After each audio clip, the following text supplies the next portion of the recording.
We have two transformers down here with high voltage primary cables supplying the source, and then secondary cables leaving the transformers to supply the buildings for power in our secondary network grid. And you said, how many of these are located around town? Are there a lot of them? We have 12 of these transformer enclosures in this downtown corridor with a total of 28 similar transformers. William is the name or not? This William Allen's fine. Okay. This may seem common, but it's part of a procedure that we administer to make sure Okay, I'm clear. Come on down. we all have firm grip. Yeah.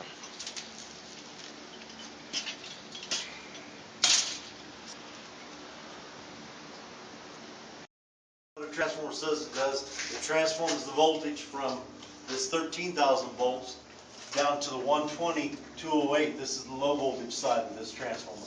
It comes out at 120, 208, three-phase, it goes around and ties back in with the other three transformers. So the secondaries are all tied together. Down through here, down through the mole system. As you see, all of these secondary cables come into these moles, and then they go back out and tie into the loop that loops all of downtown. All of these secondaries loop around, and then they have services that tap off of that feed the other buildings.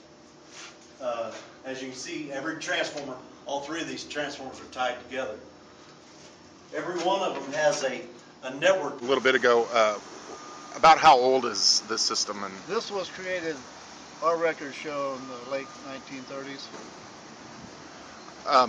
with all this stuff running underground and going to all these businesses, they have talks of doing different things downtown, redoing the streets and stuff like that.